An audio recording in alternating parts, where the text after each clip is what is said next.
రిషి బాబా, మీకు గుర్తులేదా? నైనా అక్క పెళ్ళయ్యాక ఆవిడ గృహప్రవేశం కూడా ఇలాగే జరిగింది. ఈ రోజు ఈ ఇంట్లో తనూజ గృహప్రవేశం చేస్తుంది. తను గృహప్రవేశం తను రోజు ఇంట్లోకి వస్తూనే ఉంటుందిగా. కానీ ఇవాళ విషయం వేరు. ఇప్పుడు మీ ఇద్దరికి పెళ్ళయింది కదా. కానీ మోహిని కానీ గిని ఏమీ లేదండి. వీళ్ళిద్దరూ పెళ్లి చేసుకున్నారు కదా. ఆ రాక్షసుడిలాగే మీకు కూడా తనుని నన్ను చూస్తే జోక్గా ఉందా? పెళ్ళనేది జోక్ కాదు రిషబ్. నీ చెల్లెలకి న్యాయం చేయడానికి తనూజ నిన్ను పెళ్లి చేసేసుకుంది. 2 సార్లు ఆ రాక్షసుడి బారి నుండి నీ ప్రాణాలు కాపాడింది. తనొక కోడలిగా, ఒక భార్యగా తన బాధ్యత నిర్వర్తించింది. ఇదంతా నీకు జోక్గా అనిపిస్తుందా? ఇదంతా జోక్ అని మీరు కూడా అనుకుంటున్నారా? కానీ మోహిని, కొన్ని గంటల క్రితం వరకు నువ్వు ఈ పెళ్లిని వ్యతిరేకించావు కదా. నేను ఈ పెళ్లిని వ్యతిరేకించలేదండి. కానీ వీళ్ళెవరికి చెప్పకుండా పెళ్లి చేసుకున్న పద్ధతిని వ్యతిరేకించాను. ఆ రాక్షసుడు వీళ్ళిద్దరినీ ఏం చేస్తాడోనని ప్రతి క్షణం, ప్రతి నిమిషం భయపడ్డాను. అయినా నా భయం కూడా తప్పు కాదు కదా. ఇప్పుడు రిషబ్కి తనుకి పెళ్ళయింది. ఇప్పుడు తను రిషబ్ భార్య. లేదు మామ్, నిజానికి మా పెళ్లి జరగలేదు. ఇది ఒక డమ్మీ పెళ్లి మామ్. అసలు ఏం జరుగుతుంది ఇక్కడ? ఏం జరుగుతుందంటే నీ ఉద్దేశం? రిషబ్, నువ్వు పెళ్లి చేసుకున్నావు, కానీ ఈ పెళ్లి నిజం పెళ్లి కాదు అని నువ్వే అంటున్నావు. అలా ఎలా? తను ఈ విధంగా ఎలా మాట్లాడడం విచిత్రంగా అనిపించడం లేదా? ఏం మాట్లాడుతున్నావు రిషి? ఇది పెళ్ళని నువ్వు ఒప్పుకోవడం లేదా? నేనే కాదు డాడ్, తను కూడా ఒప్పుకోదు. ఈ పెళ్లి మేము కేవలం రాక్షసుని చంపడానికే చేసుకున్నాం. ఇలాగే చేయాలని మేము ముందే డిసైడ్ చేసుకున్నాం. ఈ పెళ్లి మేము ఇష్టపడి చేసుకోలేదు. 7 అడుగులు నడిచావా? సింధూరం పెట్టావా? ఒక నిమిషం మామ్, రాఖీ విషయంలో జరిగిన సంఘటన తర్వాత నేను తను నిజంగా చాలా కోపంలో ఉన్నాం. ఆ రాక్షసుని చంపాలను, అందుకే పెళ్లి చేసుకున్నాం. ఇప్పుడు కూడా చంపాలనుకున్నాం. పేరుకు మాత్రమే అది పెళ్లి, అసలు అది పెళ్ళే కాదు మామ్. ఆ రాక్షసుని చంపడం కోసం చేసుకున్నాం. మామ్, అర్థం చేసుకో. రిషబ్, నువ్వు తనుజ గురించి ఆలోచించవా ఏంటి? ఈ పెళ్లిని పెళ్లిగా ఒప్పుకోనని తను ముందే చెప్పింది మామ్. కావాలంటే మీరు అడగండి తన్ని. తనేం చెప్పిందో, ఏం చెప్తుందో అది నువ్వు చెప్పాల్సిన అవసరం లేదు రిషబ్. సరే అయితే తను వస్తుంది కదా, మీరే అడగండి. అప్పటి వరకు నన్ను వదిలేయండి. నాకు చాలా హెడేక్గా ఉంది. దయచేసి నన్ను వదిలేసేయండి.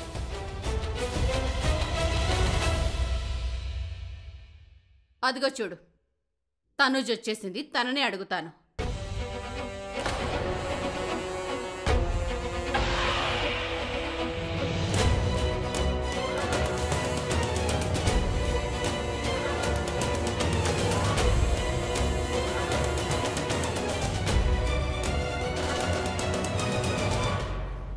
ఇప్పుడు మీ నాన్నగారికి ఎలా ఉంది? ఇంకా కోమాలోనే ఉన్నారు. నువ్వేం బాధపడకు తల్లి. మీ నాన్నగారికి మంచి ట్రీట్మెంట్ అందేలా అరేంజ్మెంట్స్ చేద్దాం.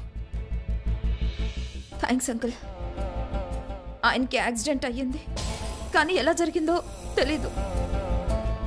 కనీసం నేను ఆయనతో మాట్లాడడానికి కూడా వీలు కాలేదు. ఆయన త్వరలోనే కోలుకుంటారు తల్లి. తను మేము నీ గురించే మాట్లాడుకుంటున్నాం. నువ్వు ఇక్కడ ఎందుకు నించున్నావు? రా లోపలికి. లేదు, ఇప్పుడు నువ్వు మామూలుగా లోపలికి రావడానికి వీల్లేదు. ఈరోజు నేను నిన్ను మన ఆచారం ప్రకారం గృహప్రవేశం చేయిస్తాను. Stop it mom, please. మీరు ఇలా. నాకంతా తెలుసు.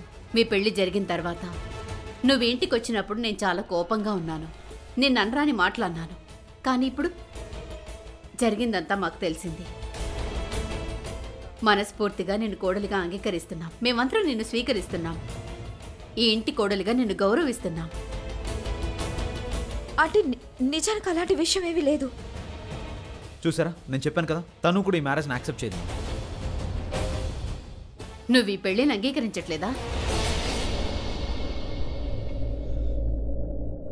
వాళ్ళిద్దరూ జరిగిన పెళ్లిని యాక్సెప్ట్ చేయనప్పుడు దెన్ ఇట్స్ ఓకే మోహిని. కానీ ఆ అపరంజిత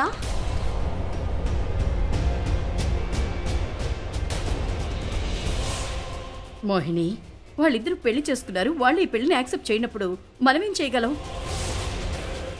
కాలం మారిపోయింది. ఆలోచన విధానం మారింది.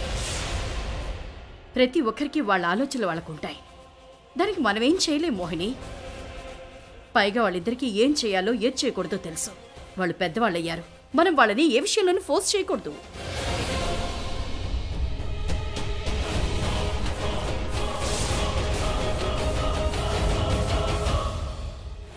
ఈ రాక్షసుడు ఈ అమ్మాయిని స్వచ్ఛంగా ప్రేమించాడు. కానీ ఈమె ప్రేమ అబద్ధం, మోసం ఉందని పాపం అతనికేం తెలుసు? ఇదొక మోసపోయిన ప్రేమ కదా.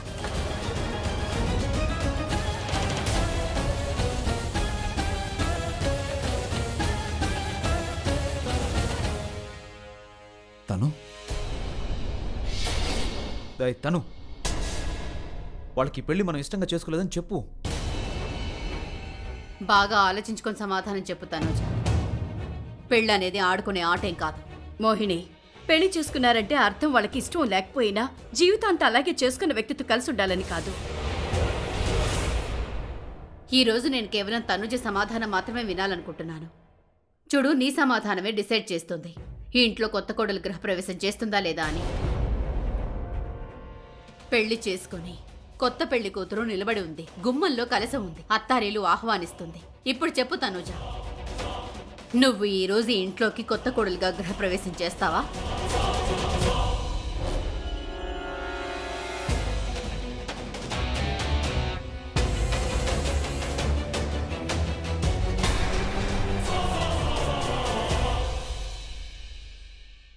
తను ఏంటిది?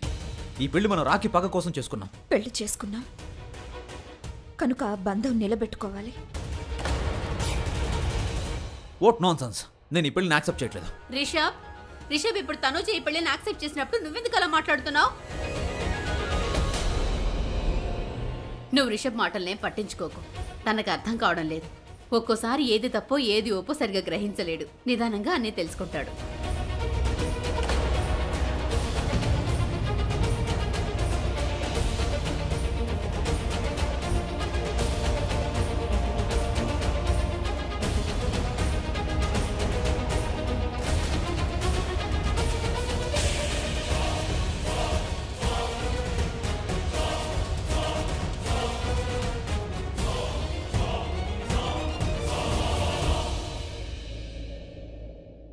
లోపలికి రామ్మా. ఈ కుంకుమ పళ్ళెల్లోని కాలు పెట్టి మన ఇంట్లోకి గృహప్రవేశించి. సో ఆ అపర్ణ ఈ ఇంట్లోనే ఉందన్నమాట. ఈమె కోసమే నేను వెతుకుతున్నాను. తనే ఆ మనిషిని బ్రహ్మరాక్షసుడిగా మార్చింది. ఈమె కారణంగా నేను నా తల్లిదండ్రులను పోగొట్టుకున్నాను, రాఖీని పోగొట్టుకున్నాను. నిజానికి నేను ఈ ఇంటికి కోడలుగా వచ్చేదాన్ని కాదు. కానీ ఈమెను చూశాక నేను ఈ ఇంట్లో గృహప్రవేశం చేయటమే కరెక్ట్ అనిపిస్తోంది. నా సొంత వాళ్ళని చంపిన వాళ్ళ మీద ప్రతీకారం తీర్చుకొని ఆ బ్రహ్మరాక్షసుడిని నాశనం చేసే వరకు నేను ఈ ఇంట్లో నుంచి బయటికి వెళ్ళను.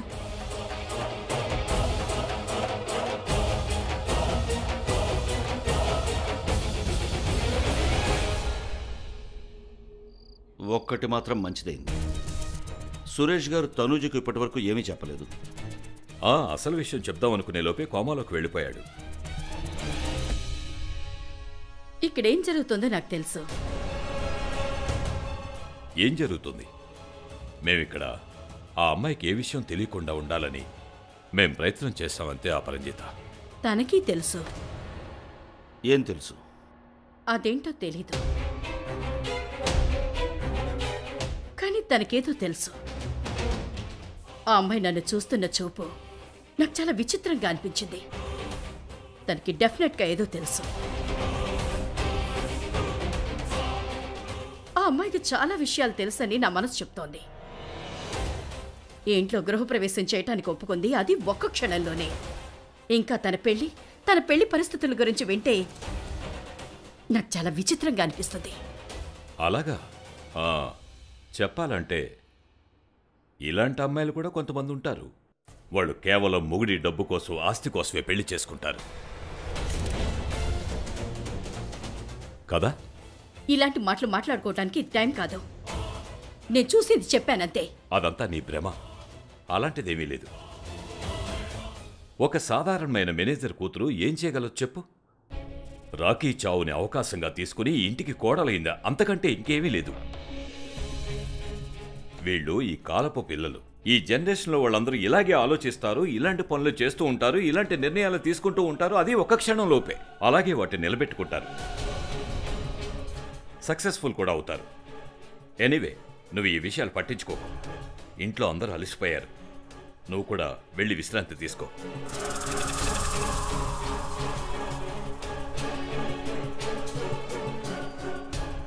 అప్పు గుడ్ నైట్.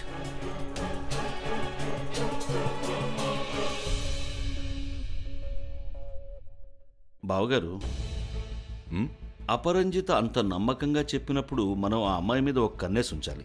ఒకవేళ నిజంగానే ఆ అమ్మాయికి ఏమైనా తెలిసేమో. బావగారు, ఇప్పుడు అన్నింటికంటే మన ముందున్న పెద్ద ప్రాబ్లం ఈ అప్పు.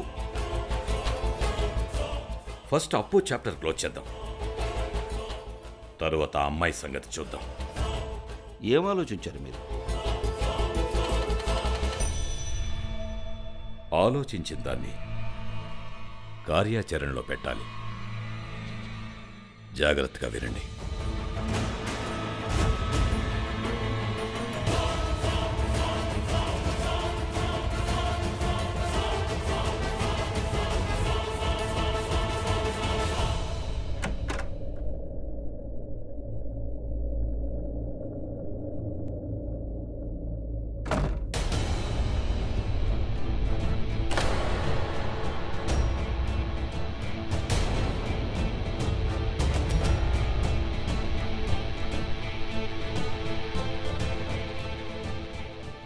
చూడు రిషి, నేను నీతో ఒక విషయం చెప్పాలి.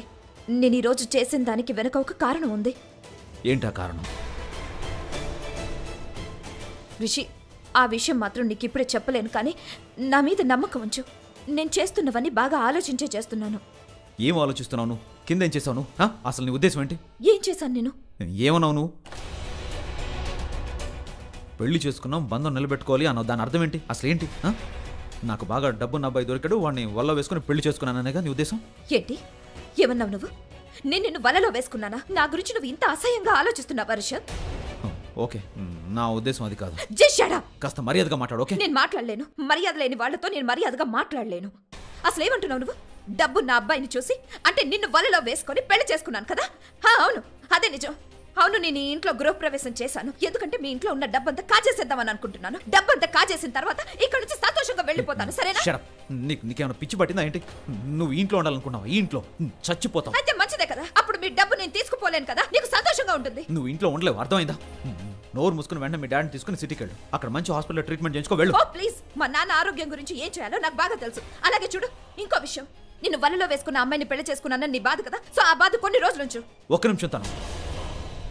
నువ్వు ఎవరిని పెళ్లి చేసుకున్నావు నీకు అర్థం అవుతుందా? నేను రోజుకు ఒక అమ్మాయితో తిరుగుతూ ఉంటాను, ఫ్రెండ్స్తో కలిసి ఎంజాయ్ చేస్తాను, బాగా డ్రింక్ చేస్తాను. పెళ్ళి అయిపోయిన తర్వాత మారిపోతాడు, నీ కొంగు పట్టుకుని తిరుగుతాడని మాత్రం అనుకోకు. అలా ఎప్పటికీ జరగదు. నేను ఎవ్రీడే ఒక అమ్మాయితో ఫస్ట్ నైట్ చేసుకుంటాను, అయినా నువ్వేమీ చేయలేవు. అర్థమైందా? నీ వల్ల ఏమీ కాదు. ఏయ్, తనకెందుకు అర్థం కావడం లేదు? ఏమైంది తనకి? నేనేం చేయాలి ఇప్పుడు?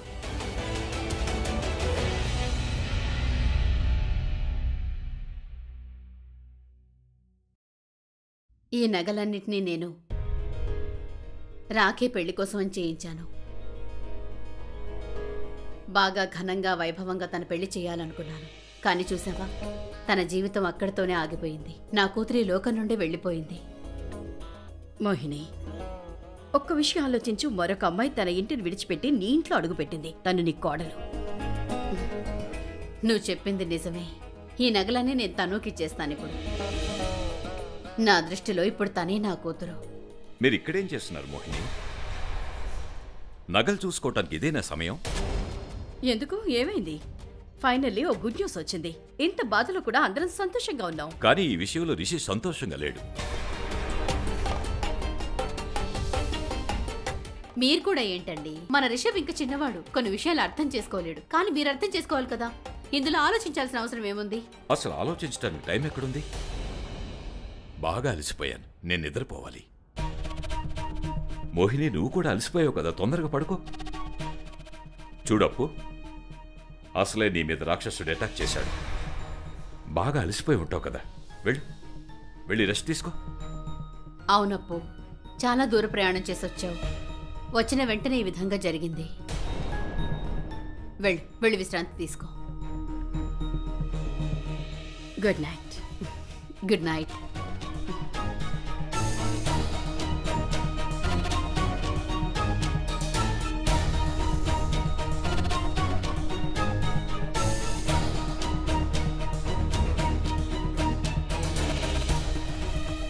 మల్హోత్రా ఎందుకు ఇలా మాట్లాడుతున్నాడు? అసలు ఏం జరుగుతోంది?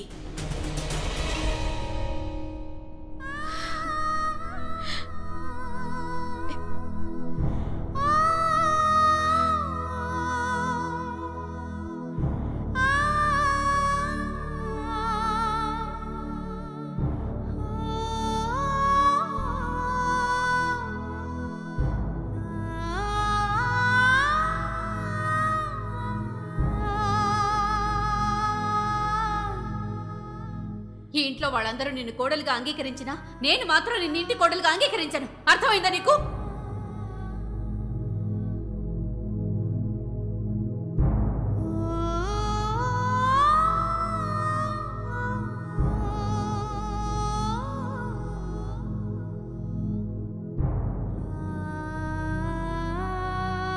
చాలా విషయాలు జరిగాయి. అయినా ఇవన్నీ జరగాల్సినవే కదా. ప్రస్తుతం జరిగేవి అసాధారణ విషయాలు కావు, కానీ జరగబోయే అపాయకర విషయాలు. వాటిని ఆపాలి. అప్రంజిత ఏమి తెలియనట్టు నడుస్తుంది. ఆవిడ సంజయ్ గారిని పెళ్లి చేసుకున్నారు. ఇక పెళ్ళయ్యాక ఆయన్ని చంపి బ్రహ్మ రాక్షసుడిగా మార్చారు. ఆ రాక్షసుడిని నాశనం చేసే దారి నాకు ఆవిడ చూపగలుగుతుంది. మా అమ్మ నన్నల ఆత్మలకు శాంతి కలిగించే మార్గాన్ని ఈవిడే చూపగలుగుతుంది.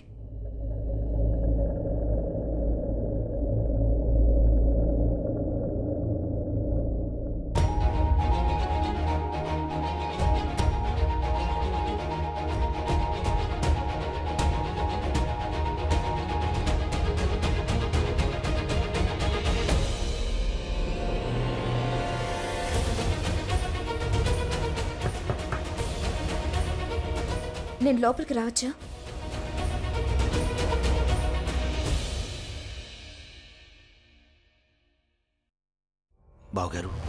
బావగారు లేవండి. అందరూ నిద్రపోయారు. మనం బయలుదేరటానికి ఇదే మంచి సమయం. రండి, తొందరగా వెళ్దాం. పదండి.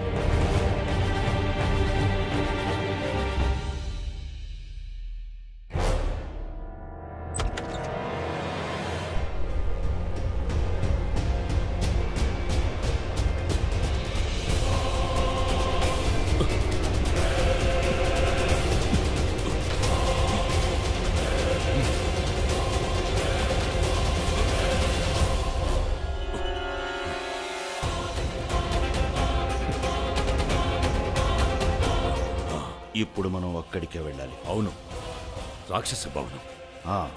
పదండి.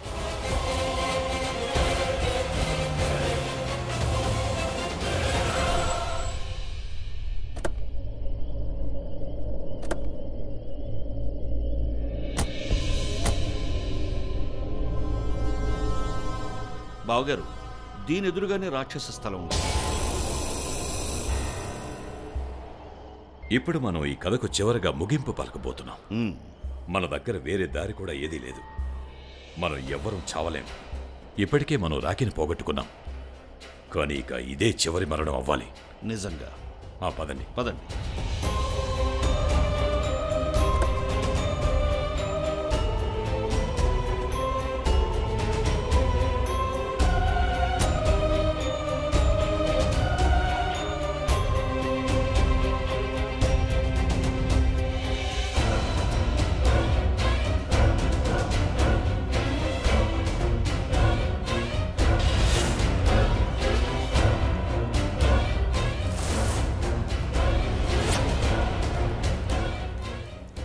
పదండి, ముందుకు పదండి. మనం ఇటువైపు వెళ్ళాలి.